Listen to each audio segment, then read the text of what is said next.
Hoje nós celebramos um grande mistério da nossa fé, no qual nós podemos dizer que celebramos o evento que corresponde a uma peça de um quebra-cabeças, sem a qual o quadro não tem sentido nenhum.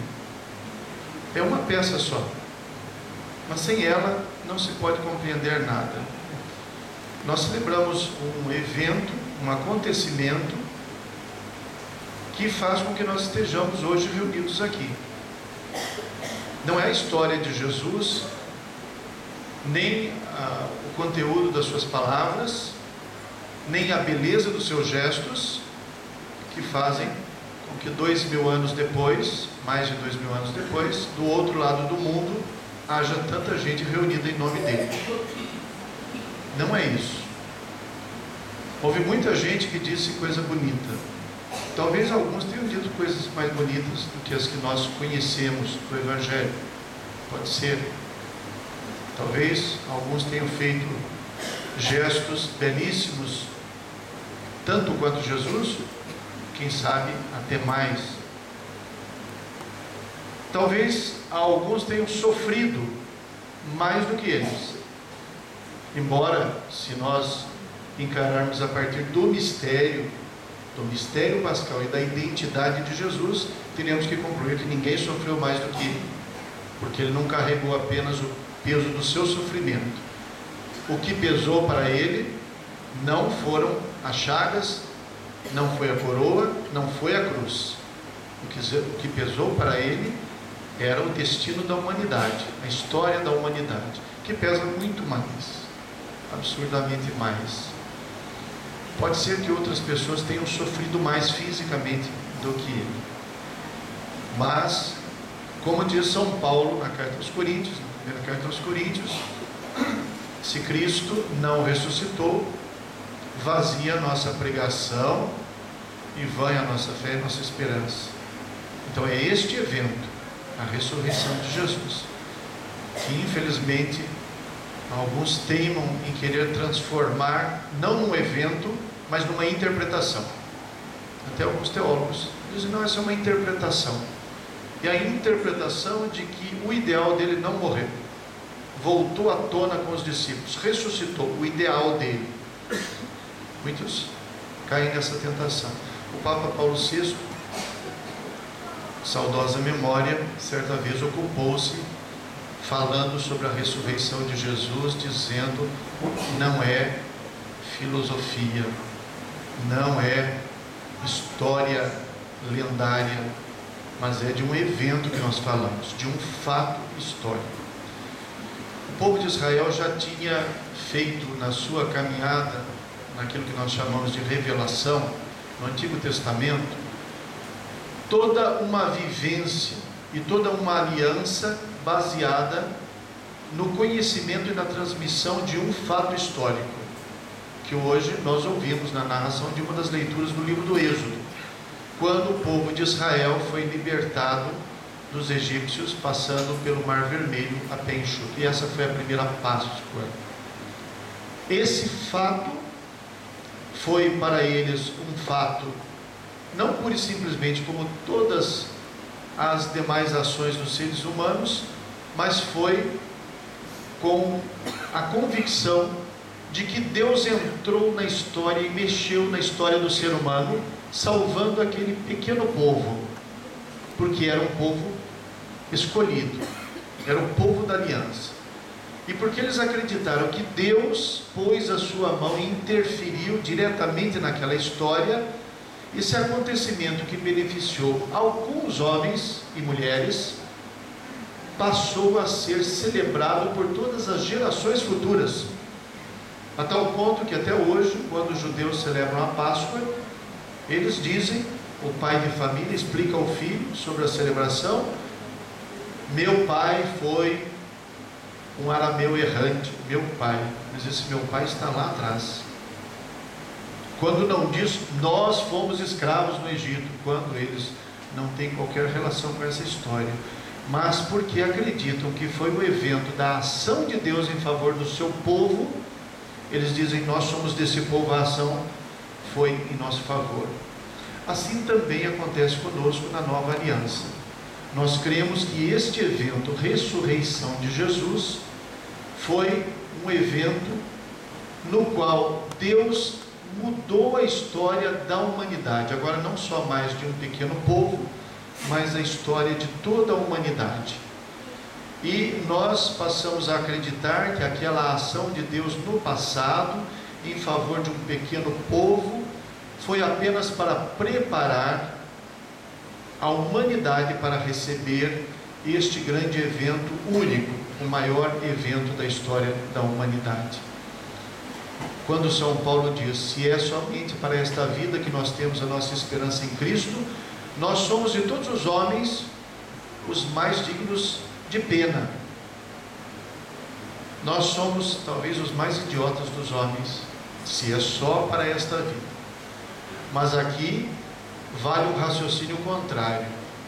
Se Cristo ressuscitou, nós somos os mais felizes dos homens, porque temos o conhecimento de alguma coisa que faz com que a história dos seres humanos valha a pena, que faz com que a vida do ser humano, que segundo um poema de um padre falecido há pouco tempo, dizia: sentir a nossa paz é condenação, sentir a nossa vida é uma sequência de mortes. Mas nós somos os mais felizes de todos os homens, porque sabemos que não é assim, porque cremos que não é assim. Queria meditar um pouco com vocês sobre o evento ressurreição de Jesus. O que acontece em primeiro lugar com o evento?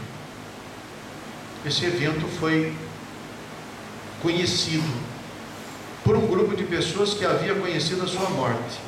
Hoje ouvimos uma das narrações do momento em que pessoas que conheciam Jesus, que viram o desfecho da sua vida e da sua missão terminar no túmulo, e que por uma experiência humana, histórica, encontraram um túmulo vazio. São várias as narrativas dos evangelhos que nos trazem isso. Algumas pessoas maldosamente gostam de escolher as partes do evangelho em que desejam acreditar e selecionar algumas as quais diz: não cabe na minha cabeça, então não é aceitável. As mesmas pessoas que, a pretexto de estudo, tantas vezes se debruçam em alguns estudos arqueológicos, supostos alguns, para dizer: isso aqui não é verdade, e que absurdamente negam a fonte da qual tiraram o conhecimento inicial da existência desse tal Jesus que foram estudar.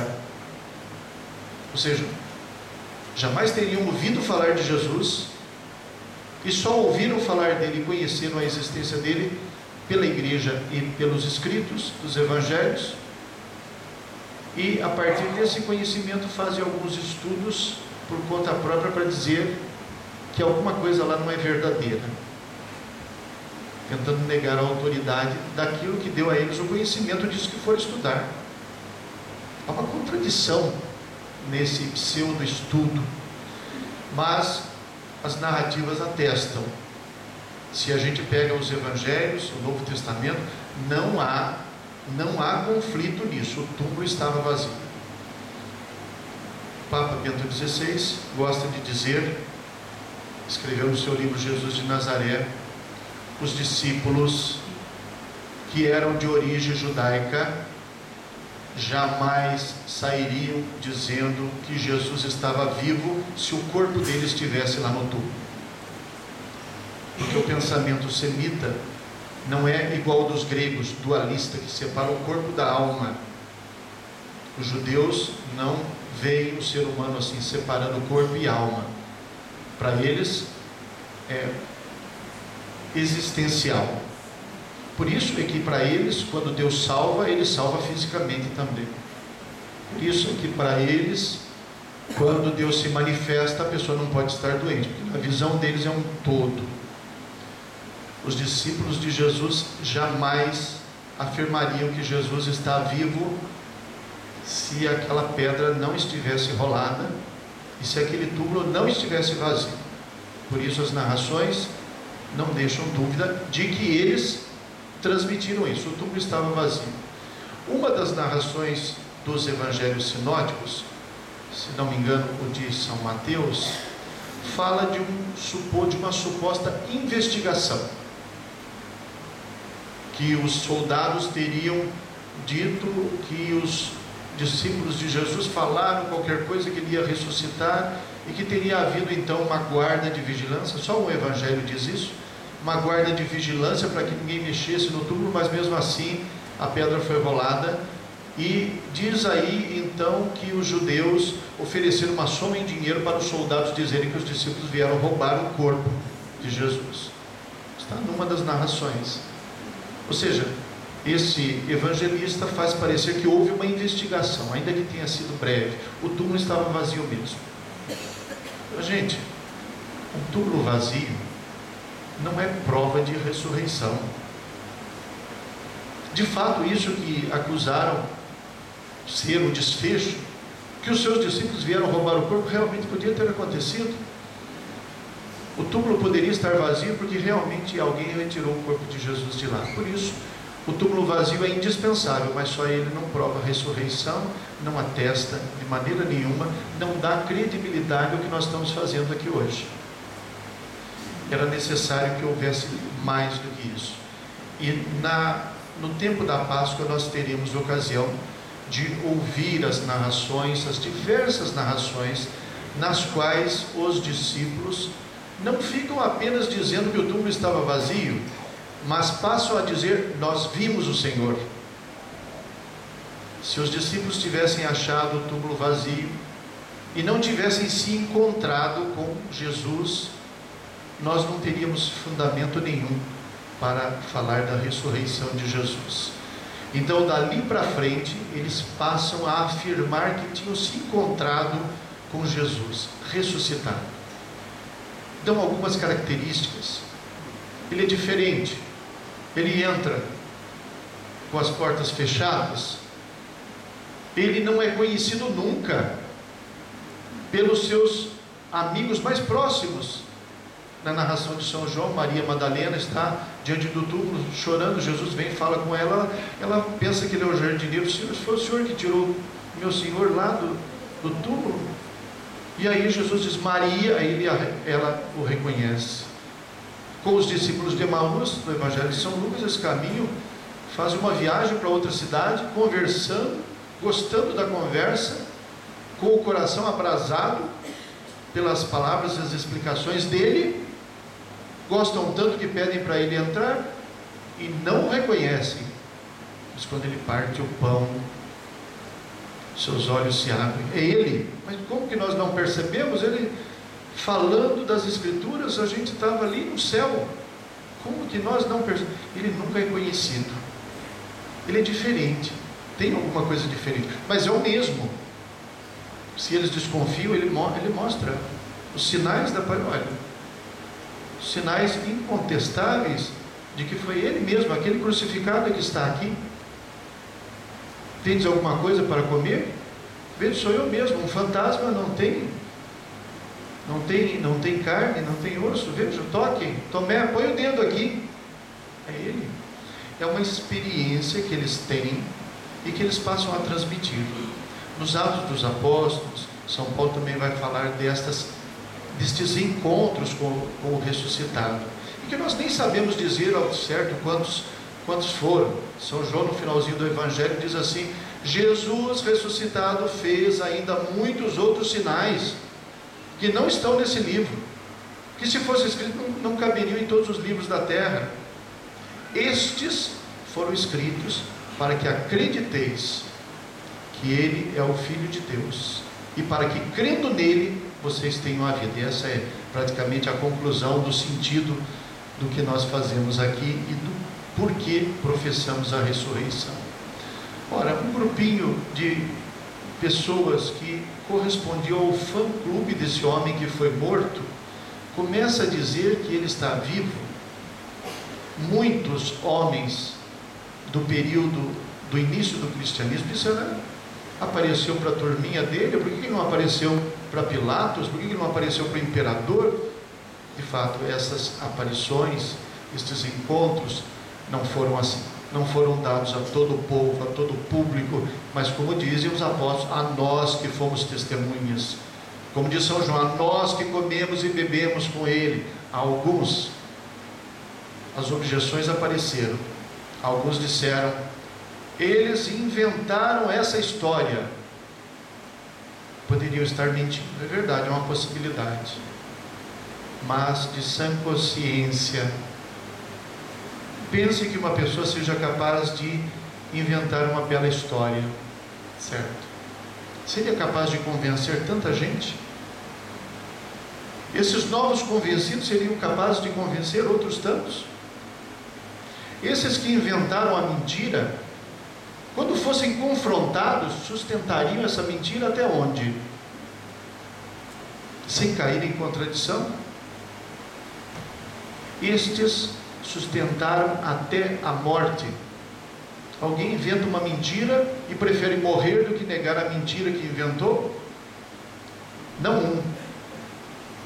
Esses, outros que vieram depois, e outros, e outros, e outros, e alguns até os nossos dias, porque é dessa semana a notícia dos últimos mártires do Quênia, pela razão de crerem neste Jesus, pela mesma razão dos primeiros.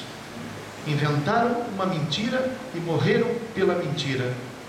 Ora, nós não temos uma prova da ressurreição porque estes homens morreram pelo que diziam, mas temos uma prova da fé deles. Temos uma prova de que eles tinham certeza de que eles não estavam mentindo, de que eles tinham certeza de que Jesus estava vivo. Mas seria apenas um evento a ser transmitido que nos levaria talvez a fazer como os discípulos Pedro e João na narrativa de São João, quando chegam lá no túmulo e depois que correm, porque as mulheres disseram que o túmulo estava vazio, e eles foram lá e viram que o túmulo estava vazio, e diz o Evangelho, ele viu e acreditou e voltou para casa. Porque acreditar pura e simplesmente que houve um milagre da ressurreição desse Jesus não nos reuniria aqui hoje, ainda mais por esse conhecimento ter sido transmitido por pessoas que não viram diretamente, sabendo que desses que não viram, parece que os que não viram, ou que não viram fisicamente, se tornaram maiores testemunhas de que ele está vivo. É o caso de São Paulo, que nunca conviveu com Jesus, teve uma experiência dele, e pela história de vida que nós sabemos que ele levava, uma experiência indescritível, para fazer ele se transformar no que ele se transformou depois, a ponto de parecer que ele era mais íntimo de Jesus do que aqueles que o conheceram em vida, a ponto de dizer, como ele dizia, trabalhei mais do que os outros. Este evento não chegou a nós como uma notícia para entrar na nossa cabeça. Chegou para nós como um questionamento de vida. Na carta aos Romanos, hoje São Paulo diz assim: pois se fomos de certo modo identificados a Jesus Cristo por uma morte semelhante à sua, seremos semelhantes a Ele também pela ressurreição. Esta notícia não é uma notícia de revista, de jornal. Esta é uma notícia existencial. Ela muda tudo para nós. Eu seria outro se não tivesse essa fé. Minha vida seria outra, não teria a esperança que tenho, nem em mim, nem na minha vida, nem na humanidade. Portanto, esta é uma verdade existencial, não é uma verdade só racional. Por isso, quem procurar esse conhecimento apenas racionalmente vai dar com a cara na porta, porque Cristo ressuscitado foi visto de fato, mas foi conhecido pela fé, mesmo por aqueles que viram. E é por isso que os cristãos sempre se multiplicaram, pelo anúncio das testemunhas e pelo martírio que mostrava a fé deles. E é assim até os nossos dias. Ora, se é nisso que nós acreditamos, que verdadeiramente o Filho de Deus pisou nesta terra, que assumiu a nossa humanidade ao ponto de provar tudo que nós vivemos até a morte, e nisso, como diz São Paulo, somos semelhantes a Ele pela morte. Se o Filho de Deus, depois disso, ressurgiu, não voltou a esta vida, ressurgiu, ressuscitou, foi elevado, foi glorificado. E se nós cremos que nos assemelhamos a Ele pela morte e vamos nos assemelhar a Ele pela ressurreição, nós temos que concluir que a gente fala muito pouco dele. Temos que concluir que a gente dá muito pouco testemunho dele, que a gente faz muito pouca festa sobre a ressurreição de Jesus. Os primeiros discípulos fizeram o alarde que puderam para testemunhar, à custa de muitas vezes enfrentarem a perseguição. Alguma perseguição nós já enfrentamos. Outro dia fizemos uma procissão e o pessoal ficou buzinando ali para xingar a gente, porque a gente estava atrapalhando o trânsito. E eu pensava comigo, se essa gente soubesse o bem que a gente está fazendo para a humanidade, eles iam buzinar atrás de nós, fazendo barulho para chamar os outros para irem na procissão também. Portanto, se Cristo ressuscitou, nós somos os mais felizes dos homens, porque cremos que toda a história humana tem sentido, tem significado e tem futuro.